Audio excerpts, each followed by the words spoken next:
Hello students, very good morning to all of you. So basically आज का जो session जो होने वाला है ये आपके कॉम्पिटिटिव एग्जाम्स का रिलेटेड होगा। जैसे हमें पता है कि आपके एग्जाम्स आपके पोस्टपोन्ड हो चुकी है, 12th स्टैंडर्ड आपके जो कॉम्पिटिटिव एग्जाम्स जो है आपके पोस्टपोन्ड हो चुकी है, राइट। जो आपके एग्जामिनेशंस आपके अप्रैल और मई के टाइम पे जो होने वाली थी वो एग्जामिनेशन अब आपके जुलाई में पोस्टपोन की हुई है, राइट। सो आपके कॉम्पिटिटिव एग्जाम्स को स्टडी करने के लिए थोड़ा सा आपको ज़्यादा टाइम मिला हुआ है, बट इतना भी ज़्यादा नहीं है कि आप लोग फ्रीली और उसको आराम से मतलब प्रिपरेशंस कर सकते हो, राइट। तो थोड़ा सा रश करना पड़ेगा specially for 12th standard. And जो अभी जो 12th स्टैंडर्ड के जो बच्चे हैं जो अपीयरिंग हैं उनके लिए भी आपके टॉपिक्स बहुत ज़्यादा इंपॉर्टेंट है, राइट। तो आज का जो सेशन जो होने वाला है ये आपके JEE mains as well as NEET के बेसिस पे हम लोग कुछ क्वेश्चंस यहाँ पे सॉल्व करने वाले हैं। तो आज के लेक्चर से हम इन चैप्टर्स के बारे में भी डिस्कस करेंगे, राइट। तो शुरुआत करते हैं सबसे पहले चैप्टर से, that is equilibrium, right. So 11th standard आप लोगों ने इसी साल इस चैप्टर के बारे में पढ़ा हुआ है, इक्विलिब्रियम के बारे में। And 12th standard last year आप लोगों को एक चैप्टर था जिसमें आपके 2 सेक्शन थे, राइट। आप लोगों ने इक्विलिब्रियम के अंदर आपने 2 सेक्शंस के बारे में डिस्कस किया हुआ है। The first one which is chemical equilibrium, the first one which is chemical equilibrium and second which was called as ionic equilibrium, right? But last year 11th standard के बच्चों ने ionic equilibrium के बारे में discussion नहीं किया था because उनके सिलेबस में से आयोनिक इक्विलिब्रियम ये वाला टॉपिक निकाल दिया था। बट दिस ईयर आपके न्यू सिलेबस में इस टॉपिक को इंट्रोड्यूस किया हुआ है, राइट। सो दोनों चीजें कंबाइन करके पढ़ेंगे, केमिकल इक्विलिब्रियम भी क्या होता है as well as ionic equilibrium के अंदर भी क्या होता है, राइट। सो एक छोटा सा फटाफट डिस्कशन कर लेंगे। केमिकल इक्विलिब्रियम क्या होता है, इक्विलिब्रियम का मतलब क्या होगा, जहां पे आपका rate of forward reaction is always equals to the rate of backward reaction और रिवर्स रिएक्शन। तो जब आपका ये वाला कंडीशन बनता है, राइट, जब आपका rate of forward reaction, repeat, rate of forward reaction which is equals to rate of reverse reaction, reversible reaction. तो जब आप ऐसा कंडीशन जब आप देखते हो, सो व्हिच मींस दैट आपका रिएक्शन कहां पे होगा, तो आपका रिएक्शन होगा that is at equilibrium. Clear, समझ में आ गया। मतलब जितना आपका rate of reaction forward direction पे लगा हुआ है उतना ही आपका rate of reaction reverse direction में लगेगा। मतलब रिएक्शन कंप्लीट होने वाला है क्या, नहीं। तो ये रिएक्शन कैसा होता है, ये रिएक्शन आपका रिवर्सिबल होता है। क्लियर, समझ में आ गया। मतलब ये आपका पार्शियली कंप्लीट हुआ रहता है। रिएक्शन अगर कंप्लीट हुआ इसका मतलब क्या होता है, आपका रिएक्शन इरिवर्सिबल होगा and that is represented by this आरो। क्लियर। बट जब आपका कोई भी रिएक्शन इरिवर्सिबल फॉर्म में होता है, आई रिपीट, जब आपका कोई भी रिएक्शन इरिवर्सिबल वाले फॉर्म में होता है तब आपका एरो जो होता है कुछ इस तरीके से, that is double half arrow. Clear. So this arrow represents that the reaction is partial, जिसका मतलब होता है the reaction is at equilibrium. Clear. ये वाला बनेगा, ये जो आप रिएक्शन देख पा रहे हो, ये जो ऊपर का जो एरो है ये वाला बन जाएगा आपका फॉरवर्ड डायरेक्शन, और नीचे वाला जो आप एरो देख पा रहे हो that is exactly a reverse direction. Exactly. तो इसी चीजों की बेसिस पे हम लोगों ने कुछ फॉर्मूलेस डिस्कस किए थे, बराबर। हमने सबसे पहले एक फॉर्मूला डिस्कशन किया था, equilibrium constant, right, equilibrium constant in terms of concentration, that is Kc।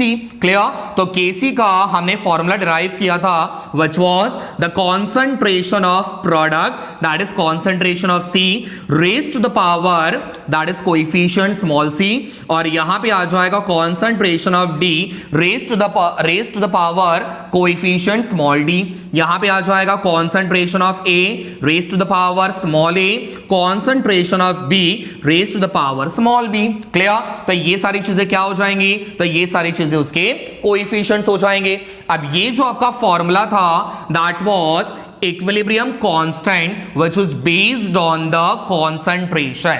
अब सिमिलरली हम लोगों ने यहां पे एक और फॉर्मूला डिस्कस किया था that was equilibrium constant in terms of pressure, right. तो जिसको मैंने रिप्रेजेंट किससे किया था, दैट वाज Kp। क्लियर। तो ज्यादा डिफरेंस तो यहां पे आएगा नहीं। जब आप कॉन्सेंट्रेशन के बारे में बात करते हो तो स्टूडेंट्स आपका फॉर्मूला कुछ इस तरीके से बनेगा, वेयर एज बाय चांस जब आप प्रेशर के बारे में बात कर रहे हो तो आपका फॉर्मूला क्या बनेगा, pressure of product C raised to the power small c into pressure of product D raised to the power coefficient small d।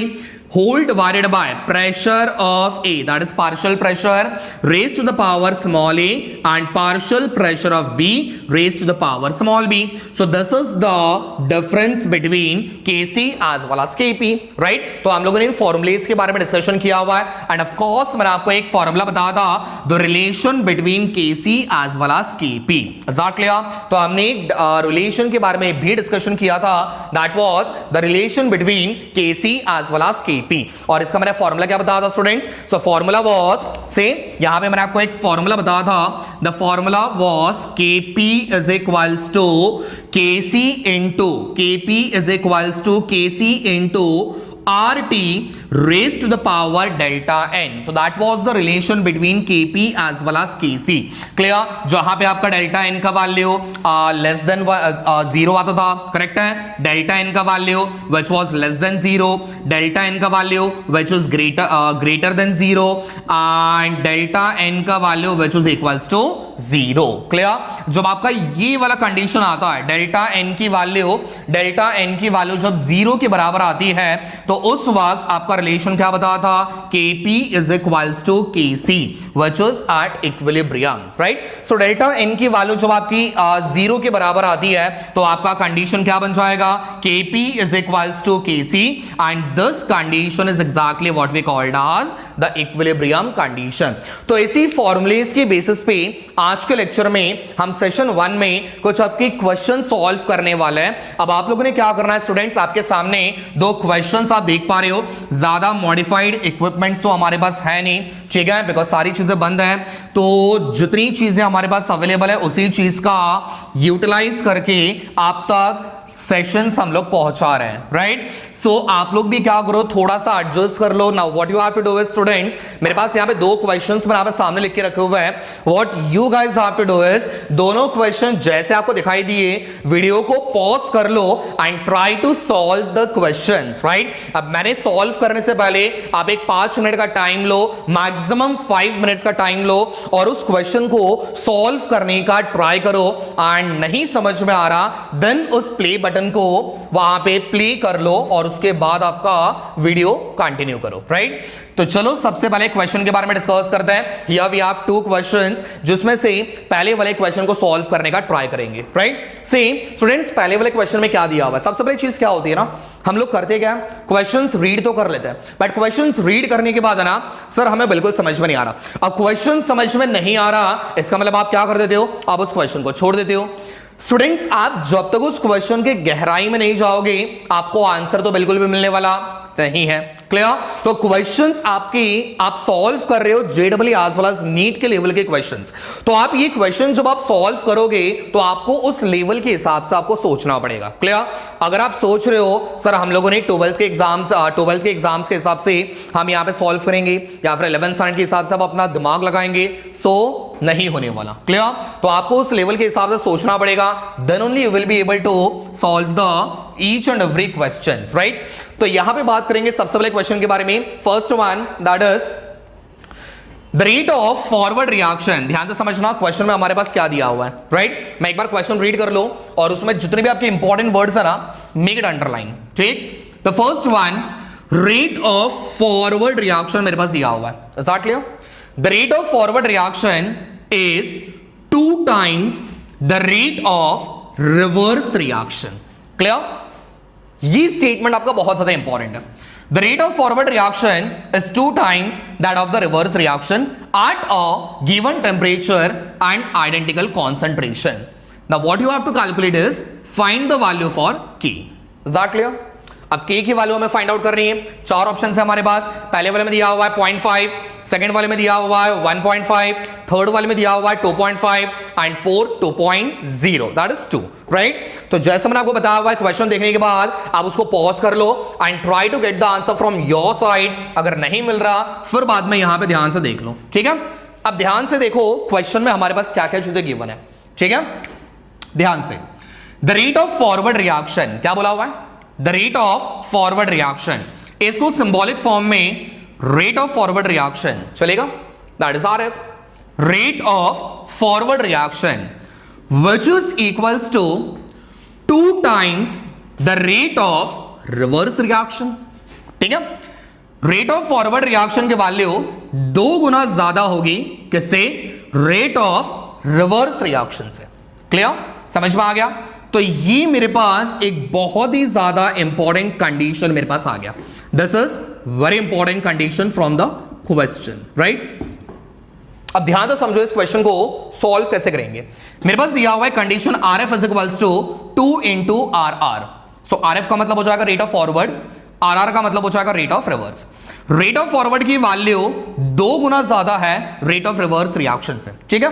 अब मुझे बताना आर एफ में से हमें किसकी वैल्यू मिलेगी? के एफ की वैल्यू मिलेगी, करेक्ट है? सो आर एफ में से हमारे पास किसकी वैल्यू मिलेगी? के एफ की वैल्यू मिलेगी, which is equals to 2 into rate of reverse reaction में से हमें किसकी वैल्यू मिलेगी? के आर की वैल्यू मिलेगी। एग्जैक्ट लिया, जहां पे के एफ का मतलब क्या होगा? के stands for constant, that is equilibrium constant for the forward reaction, और ये क्या बन जाएगा? Equilibrium constant for the reverse reaction. Clear? समझ में आ गया? चलो मेरे पास यहां पे मिल गया K F is equals to 2 into KR. Now everybody knows that K की वैल्यू कैसे निकालनी होती है? K का वैल्यू कैसे निकालोगे? So therefore K is equals to, फटाफट से बोलो, K का वैल्यू कैसे निकालोगे? Forward reaction, constant of forward reaction whole divided by constant of reverse reaction. So KF upon KR मुझे किसकी वैल्यू देगा? K की वैल्यू देगा, करेक्ट है? समझ में आ गया?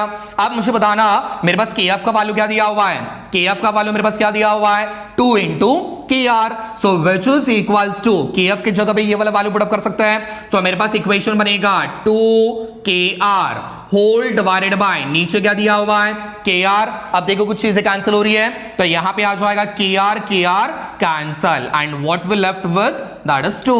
सो देयरफॉर इक्विलिब्रियम कांस्टेंट का वैल्यू मेरे पास क्या मिला? That is 2. So option number is 4. Is that clear? समझ में आ गया? तो इस तरीके से क्वेश्चंस आपको सॉल्व करने हैं, ठीक है? कंडीशंस आपके पास क्वेश्चन में दिया हुआ रहता है, बहुत सिंपल है, बस आपको थोड़ा सा दिमाग लगाना है एंड आपके आंसर्स आपके पास मिल जाएंगे, ठीक है? तो क्वेश्चन नंबर 1 का option number is D, that is the perfect answer. Clear? Let's move on to the question number 2। Question number 2 के ऊपर मूव ऑन करेंगे। अब ये वाला क्वेश्चन जरा 2 मिनट ध्यान से पढ़ो, क्वेश्चन में क्या दिया हुआ है ध्यान से देखना। इस बार हमारे पास दिया हुआ है केपी। मैंने आपको शुरुआत में बताया था केपी का मतलब क्या होता है? Equilibrium constant in terms of pressure, partial pressure, right? So Kp for the reaction, मेरे पास एक रिएक्शन दिया हुआ है A, reversible reaction B, is that clear? Is 4, correct है? मेरे पास केपी का वैल्यू दिया हुआ है, केपी का वैल्यू मेरे पास यहां पे दिया हुआ है 4। If initially only A is present, then what will be the partial pressure of B after equilibrium? ठीक है? मेरे पास एक क्वेश्चन दिया हुआ है और मेरे पास यहां पे ऑप्शंस है। Option is 1.2, 0.8, 0.6 and 1। अब ये क्वेश्चन थोड़ा सा डिफिकल्ट है, बट इतना भी डिफिकल्ट नहीं है कि आप लोग सॉल्व नहीं कर पाओ, राइट? तो देखो पहले वाला क्वेश्चन, ये वाला क्वेश्चन कैसे सॉल्व करना है, बहुत सिंपल है। पहले मुझे बताना मेरे पास इक्वेशन क्या है। A reversible reaction B, this is really very important, ठीक है? अब इसको मैं आप लिख लेता हूं, A reversible reaction B. Reaction कहां पे है? Reaction is at equilibrium. Clear? चलो अब मुझे बताना केपी का वैल्यू मेरे पास कितना दिया हुआ स्टूडेंट्स? That is 4। बाजू में लिख के रख लेता हूं। So we have KP is equals to 4। ये मेरे पास एक वैल्यू गिवन है, ठीक है? इसके बारे में याद रखो, केपी का वैल्यू मेरे पास दिया हुआ है 4, ठीक है? चलो इनिशियली ध्यान से समझना, इनिशियली मेरे पास कौन प्रेजेंट है? Initially only A is present, ठीक है? शुरुआत में मेरे पास ए प्रेजेंट है, तो ए प्रेजेंट है मतलब यहां पे आ जाएगा दैट इज 1 मोल। क्लियर? समझ में आ गया? तो ए प्रेजेंट है, इसका मतलब मेरे पास यहां पे कितने मोल्स हो गए? 1 मोल, ठीक है? अब उसने क्या बोला हुआ है? इनिशियली सिर्फ कौन प्रेजेंट है? ए प्रेजेंट है, मतलब बी प्रेजेंट नहीं है, तो ये बन जाएगा आपका 0। क्लियर? समझ में आ गया? ठीक है? अब एट इक्विलिब्रियम, इनिशियली तो हो गया, इक्विलिब्रियम के बाद इक्विलिब्रियम के बाद अब कुछ चीजें आपके डिसोसिएट होंगे। अब डिसोसिएट कितना हुआ मुझे पता नहीं है, बराबर। रिएक्शन करने के बाद कुछ मोल्स आपके डिसोसिएट हो जाएंगे, करेक्ट है। आपने लिया हुआ है 1 मोल, ठीक है। सपोज एक सेफर एग्जांपल ले लो, आपको मैंने आज दिए 100 रुपीज, 100 रुपीज आपको मैंने आज दिए। अब कल जब आप वापस आओगे तो आपके पास सिर्फ बाकी बचा 20 रुपीज। अब आपने क्या किया, तो 100 रुपीज में से कुछ रुपीज आपके डिसोसिएट हो गए। डिसोसिएट करना मतलब आपने कहीं पे खर्चा कर दिया। अब कितना खर्चा किया मुझे क्या पता, ठीक है। तो आपके पास कितना बाकी बचा, दैट इज 20 रुपीज। तो आप कैसे निकालोगे, सो 100 माइनस 20 कितना, 80। तो 80 आपका खर्चा हुआ। तो सेम चीज आपके पास इनिशियली कितने मोल्स थे, दैट इज 1 मोल। सिर्फ ए कहा, बी का नहीं है। बहुत सारे बच्चे बोलेंगे सर बी वाले का 0 क्यों दिया हुआ है, बिकॉज कंडीशन देखो क्या दिया हुआ है, if initially only A is present, सिर्फ ए प्रेजेंट है तो ए कितना हो गया 1 मोल, बी कितना हुआ 0। अब आफ्टर डिसोसिएशन तो जब आपका इक्विलिब्रियम बनेगा तब आपके पास वैल्यू क्या बनेगा, सो 1 माइनस एक्स और यहां पे आ गया मान लेते हैं x, क्लियर। सो x क्या होगा, सो x का मतलब होगा नंबर ऑफ मोल्स आपके डिसोसिएट हुए। अब कितना डिसोसिएट हुआ मुझे पता नहीं है तो मैंने यहां पे कंसीडर कर लिया x, क्लियर। सो ये बन जाएगा 1 माइनस एक्स और यहां पे आ जाएगा आपका x, क्लियर, समझ में आ गया। अब इसको सॉल्व करेंगे, ठीक है। चलो मेरे पास क्या दिया हुआ है, Kp दिया हुआ है। सो मुझे यहां पे इक्वेशन Kp के टर्म्स में निकालना है। सो Kp इज इक्वल्स टू, बोलो रेशियो आ गया, ऊपर की तरफ पार्शियल प्रेशर ऑफ प्रोडक्ट और नीचे की तरफ पार्शियल प्रेशर ऑफ रिएक्टेंट, ठीक है। चलो प्रोडक्ट कौन है, दिस वन, तो यहां पे आ जाएगा partial pressure of B. Reactant कौन है यहां पे, ए, तो यहां पे आ जाएगा partial pressure of A. Is that clear, समझ में आ गया। चलो फटाफट से अब क्या करेंगे, दोनों की वैल्यूज पुट अप करेंगे। बोलो पार्शियल प्रेशर ऑफ बी कितना वैल्यू दिया हुआ है, X whole divided by partial pressure of A, partial pressure of A कितना वैल्यू दिया हुआ है, so 1 minus X. Is that clear, समझ में आ गया। अब मुझे बताना मेरे पास यहां पे केपी का वैल्यू गिवन है ना, ऑलरेडी मेरे पास यहां पे केपी का वैल्यू दिया हुआ है। So therefore the equation becomes, बोलो केपी की जगह पे वैल्यू क्या पुट अप करोगे, 4 व्हिच इज इक्वल्स टू, ऊपर दिया हुआ है x, नीचे दिया हुआ है 1 माइनस एक्स। अब क्या करोगे, cross multiplication. So therefore 4 1 minus x which is equals to x, clear. चलो फटाफट से 4 1 4 minus 4x which is equals to x, clear. अब एक काम कर लेते हैं, x वाले टर्म्स को साथ में लेके आ जाता है। So therefore 4 is equals to minus वहां पे चला गया, सो x प्लस 4x, क्लियर, समझ में आ गया। चलो फटाफट से 4 इज इक्वल्स टू 5x, ठीक है। चलो अब मुझे किसकी वैल्यू निकालनी है, x की वैल्यू निकालनी है। So x is equals to, फटाफट से x की वैल्यू निकालो, 4 divided by 5 which is equals to 0.8, clear. So x की वैल्यू मेरे पास क्या मिल गई, 0.8। देखो कहीं पे ऑप्शन में क्या, of course option number B, that is 0.8. So this is the correct answer for the question number 2. Clear. तो क्वेश्चन ध्यान से समझो, क्वेश्चन ध्यान से समझ के सॉल्व करो और ये सारे आपके बेसिक चीजें हैं। बेसिक चीजें ध्यान से समझ लोगे तो आपके क्वेश्चंस के आंसर्स आपके पास डेफिनेटली बनेंगे, ठीक है। So let's move on to the next question, that is question number 3। Start कर लो। ओके स्टूडेंट्स, थर्ड वाले क्वेश्चन के ऊपर जाएंगे। क्वेश्चन नंबर 3, ध्यान से देखना क्वेश्चन क्या दिया हुआ है, ठीक है। हमारे पास एक रिएक्शन दिया हुआ है, जो रिएक्शन कहां पे है, इक्विलिब्रियम पे। ये सिंबल देखने के बाद समझ आने का रिएक्शन कहां पे होगा, इक्विलिब्रियम पे होगा, ठीक, समझ में आ गया।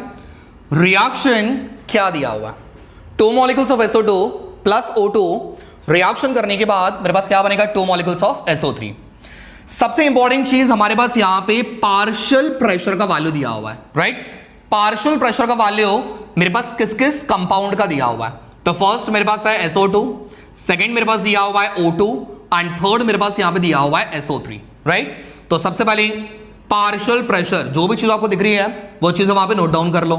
सो यहां पे आ जाएगा partial pressure of SO2, partial pressure of O2, clear, partial pressure of SO3, ठीक। चलो अब एक ही करके वैल्यूज बताओ। पहला वैल्यू दिया हुआ है 0.662, राइट, तो 0.662। सेकंड वाला वैल्यू दिया हुआ है 0.101, राइट, एंड थर्ड मेरे पास वैल्यू दिया हुआ है 0.331। क्लियर? तीन मेरे पास वैल्यूज गिवन है, right.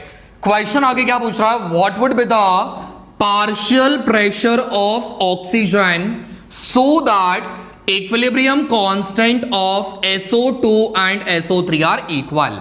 Now this is really very important, ये वाला कंडीशन बहुत ज्यादा इंपॉर्टेंट है, ठीक है।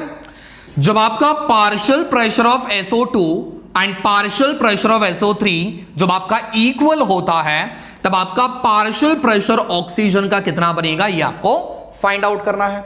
क्लियर? समझ में आ गया? अब इसको सॉल्व करते हैं, ठीक है। तो सबसे पहले Kp का वैल्यू निकालना है। सो Kp इज इक्वल्स टू, अभी मैंने आपको बताया था, partial pressure of product divided by partial pressure of reactant. तो मुझे बताना है यहां पे प्रोडक्ट कौन है, SO3। क्लियर? तो यहां पे SO3 का वैल्यू कितना दिया हुआ है, 0. पहले इसको लिख लेते हैं, partial pressure of SO3 raise to the power 2। Power 2 क्यों आ गया, कोएफिशिएंट 2 दिया हुआ है ना, तो कोएफिशिएंट आपका रेज टू द पावर के फॉर्म में चला जाएगा। नीचे मेरे पास क्या दिया हुआ है, तो मेरे पास यहां पे रिएक्टेंट्स आएंगे। तो पहले कौन आएगा, partial pressure of SO2, correct है, raise to the power 2 into partial pressure of O2 raise to power कुछ भी नहीं दिया हुआ है, मतलब 1। क्लियर? अब ये सारे वैल्यूज हमारे पास गिवन है, एक एक करके वैल्यूज पुट अप करते हैं। पार्शियल प्रेशर ऑफ SO3 कितना दिया हुआ है students, so that is 0.331 raise to the power 2 divided by partial pressure of SO2 कितना दिया हुआ है, 0.662, right, 0.662 raise to power 2। Oxygen का कितना दिया हुआ है, सो दैट इज 0.101। क्लियर? अब इसे आप लोगों ने कैलकुलेट करना है। कैलकुलेट करने के बाद आपका आंसर बनेगा, जरा पॉज करना, ओके। सो यहां पे जो हम लोगों ने वैल्यूज ली हुई है 0.331 का स्क्वायर, नीचे मेरे पास दिया हुआ है 0.662 का स्क्वायर, और उसके बाजू में दिया हुआ है 0.101। अब ये जो वैल्यूज है ये ऑलरेडी मैंने कैलकुलेट किया हुआ है, ठीक है। तो आप एक बार घर पे क्रॉस चेक कर लेना, वैल्यूज कहीं पे आपका चेंज तो नहीं हो रहा है, ठीक है। 0.331 का स्क्वायर जब आप निकालोगे तो आपके पास आंसर बनेगा दैट इज 0.1095, ठीक है। ये आपका बनेगा पहला वैल्यू, डिवाइडेड बाय नीचे दिया हुआ है 0.662 द होल स्क्वायर, इसका वैल्यू मुझे मिला हुआ है 0.438 इनटू नीचे वाला वैल्यू सेम रहेगा 0.101, राइट। अब जब आप ये पूरी वैल्यूज को जब आप कैलकुलेट करते हो, कैलकुलेट करने के बाद आपके पास जो टोटल वैल्यू मिलेगा that is somewhat 2.47। I repeat, ऊपर वाले को सेम रखो, नीचे वाले को मल्टीप्लाई कर लो, फिर उसके बाद डिवाइड करो, आपके पास आंसर मिलेगा 2.47। अब मुझे बताना स्टूडेंट्स मेरे पास किसका वैल्यू मिला, तो मेरे पास यहां पे Kp का वैल्यू मिल गया, करेक्ट। अब Kp का वैल्यू तो मेरे पास आ गया। अब चलो आपकी कंडीशन के ऊपर, ठीक है।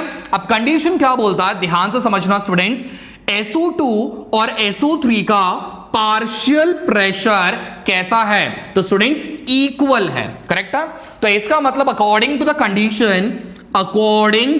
कंडीशन मैं ये लिख सकता हूं, partial pressure of SO3 and partial pressure of SO2 both are equal। Clear? समझ में आ गया? मतलब जितना पार्शियल प्रेशर इसका होगा उतना ही पार्शियल प्रेशर इसका भी होना चाहिए। क्लियर? तो ये दोनों वैल्यूज क्या हो गई, सेम हो गई। तो जिसका मतलब आफ्टर इक्विलिब्रियम ये दोनों वैल्यूज क्या हो जाएंगे, कैंसिल हो जाएंगे, बिकॉज जितना इसका वैल्यू दिया हुआ है स्टूडेंट्स उतना ही वैल्यू इसका भी दिया हुआ है। तो मेरे पास क्या बचा, so therefore Kp is equals to, ऊपर के दोनों चीजें कैंसिल हो गई because this both are equal. Clear? तो नीचे मेरे पास बाकी बचेगा 1 upon partial pressure of O2। Clear? ये वाला कंडीशन बहुत ज्यादा इंपॉर्टेंट है, तो इस कंडीशन के बारे में ध्यान से समझ लो। चलो अब मुझे बताना केपी का वैल्यू मेरे पास दिया हुआ है, यस और नो? केपी का वैल्यू मेरे पास कितना दिया हुआ है? 2.47। So therefore 2.47 which is equals to 1 upon partial pressure of O2। आप स्टूडेंट मुझे किसकी वैल्यू पूछी हुई है? What would be the partial pressure of oxygen? Simple, अब यहां पे कैलकुलेशन कर सकते हो। So therefore partial pressure of oxygen is equals to 1 divided by 2.47। अब जब आप इसको कैलकुलेट करोगे, कैलकुलेट करने के बाद आपके पास आंसर मिलेगा that is round up 0.4 ATM। Clear? अब एक बार क्रॉस चेक कर लो, आप कैलकुलेशन से एक बार ट्राई करो, अगर कोई भी चेंजेस आ रहा है तो प्लीज एक बार चेक कर लेना, ठीक है? मेरे हिसाब से मुझे कैलकुलेशन में 0.4 मिला हुआ है, so which was option number 1, right? तो ये चीजें मैं आपको थोड़ा सा लंबे मेथड से बता रहा हूं बिकॉज ये क्वेश्चंस आपको प्रैक्टिस करने में थोड़ा टाइम लगेगा। इसका सिमिलर टाइप के क्वेश्चंस भी आपको मिलेंगे, बट एक बार मैंने आपको लंबे मेथड से बता दिया। अब नेक्स्ट टाइम क्या करना है? कैलकुलेशंस दिमाग में करो, राइट? हाँ, ये चीज ऐसी होगी, वो चीज वैसी होगी, तो हर एक क्वेश्चन को maximum 15 to 20 seconds, that's it, ज्यादा टाइम देना नहीं है। अब मैं आपको बताने के लिए थोड़ा ज्यादा टाइम लग रहा है। क्लियर? समझ में आ गया? तो यहां पे आ जाएगा option number A. Let's move on to the fourth one. Next question. ठीक है? अब जरा क्वेश्चन रीड करना स्टूडेंट्स, क्वेश्चन में क्या क्या दिया हुआ है, right? So the question is asking about, पहला रिएक्शन मेरे पास दिया हुआ है इक्विलिब्रियम पे है। कहां पे है? Equilibrium, right? सी ध्यान से देखो, the equilibrium constant for the reversible reaction, ये हमारा बनेगा रिवर्सिबल रिएक्शन। क्लियर? ये जो आप रिएक्शन देख पा रहे हो, ये रिएक्शन कहां पे है? सॉरी, कैसा है? रिवर्सिबल रिएक्शन है, राइट? अब इसका इक्विलिब्रियम कांस्टेंट क्या दिया हुआ स्टूडेंट्स? दैट इज की। क्लियर? समझ में आ गया? ये रिएक्शन है जो कि रिवर्सिबल है और इस रिएक्शन का कांस्टेंट हमारे पास क्या दिया हुआ है? व्हिच इज के। क्लियर? आगे बढ़ते हैं। एंड फॉर द रिएक्शन, नीचे एक और रिएक्शन मेरे पास दिया हुआ है, दिस वन, जिसका इक्विलिब्रियम कांस्टेंट दिया हुआ है के डैश। क्लियर? पहले वाले का के, सेकंड वाले का के डैश, ठीक है? अब क्वेश्चन क्या पूछ रहा है? What is the relation between के एंड के डैश? करेक्ट है? तो रिलेशन क्या बनेगा के और के डैश के बीच में? This is the question. Options आपके पास दिया हुआ है, K is equals to K dash, second दिया हुआ है K dash is equals to under root K, third दिया हुआ है K is equals to under root K dash, and fourth K into K dash is equals to 1, right? So question solve कैसे करेंगे, ठीक है? शुरुआत करते हैं पहले वाले इक्वेशन से, ठीक है? चलो, पहला इक्वेशन मेरे पास क्या दिया हुआ है? फटाफट से, N2 plus 3H2 reversible reaction, 2 molecules of NH3, correct है? जब आप इसका इक्विलिब्रियम कांस्टेंट निकालोगे तो इसका इक्विलिब्रियम कांस्टेंट हमारे पास दिया हुआ है के। Mark my words, this is very important, ठीक है? तो इसका इक्विलिब्रियम कांस्टेंट दिया हुआ है के। ओके, अब एक काम करते हैं, इस इक्वेशन को हम लोग 2 से डिवाइड करते हैं। अब सर 2 से डिवाइड क्यों किया? स्टूडेंट्स, हमें यहां से इस इक्वेशन पे जाना है, करेक्ट है? तो इस इक्वेशन को हमें कन्वर्ट करना है इस वाली इक्वेशन में। तो कैसे करेंगे? तो मेरे पास एक रास्ता दिख रहा है, ठीक है? हम एक काम करते हैं, डिवाइड करते हैं पूरे इक्वेशन को 2 से, ठीक है? तो यहां पे आ जाएगा, मैं आपको लिख के बता रहा हूं, बट आप जितना जल्दी कर सकते हो उतना आपके लिए बेहतर रहेगा, ठीक है? सो डिवाइडिंग द होल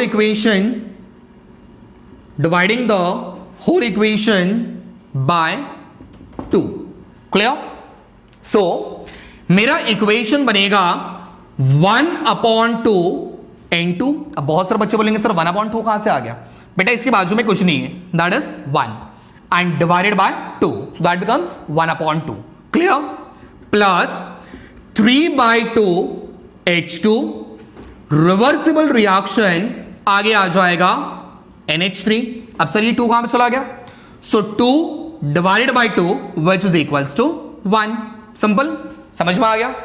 अब जरा चेक करो, ऊपर वाली इक्वेशन को 2 से डिवाइड करने पे मेरे पास नेक्स्ट वाला इक्वेशन मिल गया जो कि आपको क्वेश्चन में दिया हुआ है, करेक्ट है? अब इसका जो इक्विलिब्रियम कांस्टेंट है, वो क्या दिया हुआ है? के डैश दिया हुआ है, करेक्ट है? बट मुझे बताना जब आपने इस पूरी इक्वेशन को 2 से डिवाइड किया हुआ है तो यहां पे 2 इक्विलिब्रियम कांस्टेंट को भी करना पड़ेगा डिवाइड, ठीक है।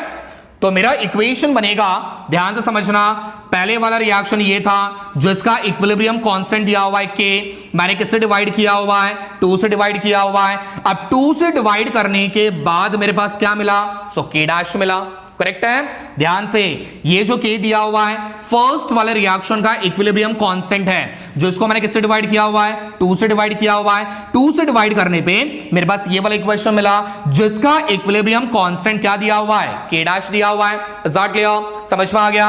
अब ये बहुत ज्यादा इंपॉर्टेंट है, ये वाली चीज अगर आपको समझ में आ गई, आपका इक्वेशन अब आपके पास मिल गया, ठीक है। अब एक काम करते हैं, ये वाला 2 नीचे डिवाइड हो रहा है, फटाफट से इसको शिफ्ट कर देंगे यहाँ पे, मुझे यहाँ पे बिल्कुल पसंद नहीं आ रहा, वहां पे शिफ्ट कर दो। So therefore k is equals to क्या बन जाएगा, बोलो, 2k dash. Is that clear? समझ में आ गया? अब मुझे बताओ यहां पे 2 किसका काम करेगा, कोएफिशिएंट का काम करेगा। तो कोएफिशिएंट हमेशा कहां पे होता है, रेज टू द पावर के टर्म्स में होगा। So therefore k is equals to k dash raise to power 2। Clear? समझ में आ गया?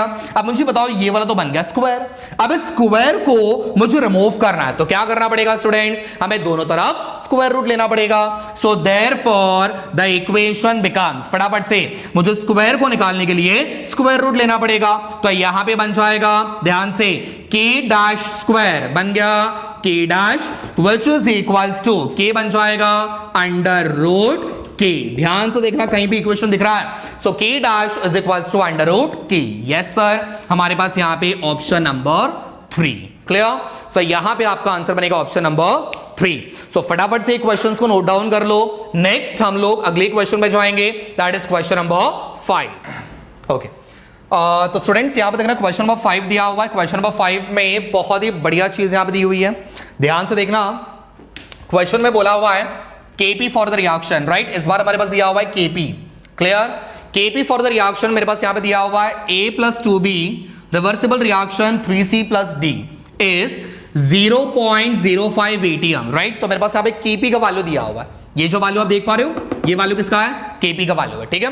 तो फटाफट से यहां पे Kp का वैल्यू लिख लेते हैं। So Kp is equals to 0.05 ATM, या फिर आप इसको लिख सकते हो 5 × 10⁻² ATM। कैलकुलेशन फटाफट दिमाग में कर लो, ठीक है। अब ये बहुत सिंपल सी चीज है, इसको अंडरस्टैंड कर लो। आगे बढ़ते हैं। मेरे पास टेम्परेचर दिया हुआ है 1000 kelvin, so T is equals to 1000 kelvin, ठीक है।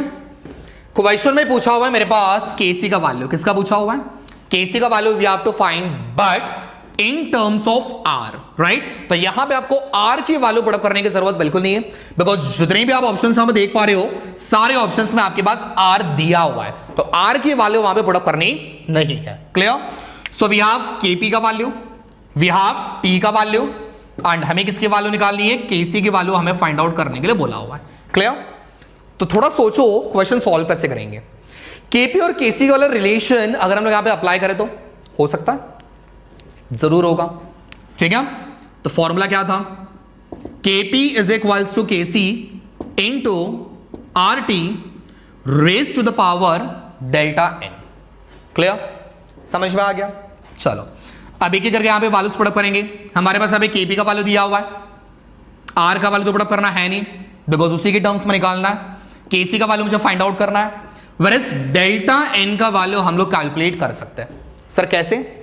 डेल्टा एन का मतलब होता है students, delta N is equals to number of moles of product, number of moles of product minus number of moles of reactant. Correct है? तो delta N की value हमारे पास मिल जाएगी। चलो बोलो, ये वाला बन जाएगा हमारा प्रोडक्ट साइड, ये बन जाएगा हमारा रिएक्टेंट साइड। चेक करना रिएक्टेंट साइड में नंबर ऑफ मोल्स कितने हैं, यहां पे कुछ भी नहीं दिया हुआ है, मतलब 1, यहां पे दिया हुआ है 2, which means that number of moles इसको मान लेते हैं N1, यहां पे मुझे वैल्यू मिल गई 3, यहां पे हम लोग कंसीडर कर लेते हैं N2, यहां पे मुझे वैल्यू मिलेगा 4। क्लियर? समझ में आ गया? ठीक है।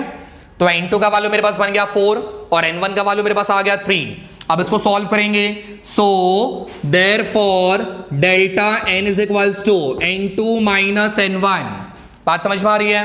बोलो। n2 का वैल्यू दिया हुआ है 4, n1 का वैल्यू दिया हुआ है 3, so 4 minus 3 which is equals to 1। So delta n का वैल्यू मेरे पास आ गया 1। अब वैल्यूज पुट अप कर दो, ठीक है। चलो kc का वैल्यू मुझे निकालना है। So kc is equals to ये वाला पूरा टर्म नीचे डिवाइड हो जाएगा। So kp whole divided by r into T raise to power delta n, ठीक है। वैल्यूज पुट अप कर लेते हैं। बोलो kp का वैल्यू मेरे पास कितना दिया हुआ है? So 5 into 10 raise to minus 2 whole divided by r की वैल्यू तो एज इट इज रखनी है। सो r इंटू टेम्परेचर का वैल्यू मेरे पास कितना दिया हुआ है? दैट इज 1000 केल्विन, करेक्ट है। तो 1000 को मैं यहां पे 10 रेज टू 3 लिख ले चलेगा, 10 रेज टू 3 और रेज टू पावर क्या दिया हुआ डेल्टा n, तो डेल्टा n का वैल्यू मेरे पास क्या मिला? सो रेज टू पावर 1, तो सेम ही रहेगा, ठीक है। समझ में आ गया? अब एक काम कर लेते हैं फटाफट से। 10 रेज टू 3 नीचे दिया हुआ है, इसको मैं ऊपर शिफ्ट कर लेता हूं, तो मेरे पास वैल्यू बनेगा 5 इंटू 10 रेज टू माइनस 2, नीचे वाला 3 ऊपर चला गया तो यहां पे आ जाएगा into 10 raise to minus 3 whole divided by r। Clear? फटाफट से कैलकुलेशन, -2 - 3 क्या बनेगा students? So 5 into 10 raise to minus 5 whole divided by r। Check करना कौन सा ऑप्शन आ रहा है। So option is D. Is that clear? समझ में आ गया? तो आपका आंसर जो है ये आपके r के टर्म्स में आपको लाना था और हमने उसी टर्म्स में आंसर आपका लाया, राइट। सो आज हमने 4-5 क्वेश्चन हमने यहाँ पे सॉल्व किए हुए हैं। जस्ट गो थ्रू दैट, ये 5 क्वेश्चंस के बारे में ध्यान से समझ लो। इसके बेसिस पे नेक्स्ट वाले लेक्चर में आपके कुछ असाइनमेंट क्वेश्चंस भी आपको दिए जाएंगे, तो ये असाइनमेंट क्वेश्चंस भी आपको सॉल्व करने हैं and try to solve some another questions also, जहां पे आपके क्वेश्चंस भले डिफिकल्ट होने दो बट एटलीस्ट ट्राई कर लो क्वेश्चन सॉल्व करने का, सो दैट आप उस लेवल के हिसाब से आप आंसर सॉल्व कर पा रहे हो। Thank you so much, stay tune for the next video.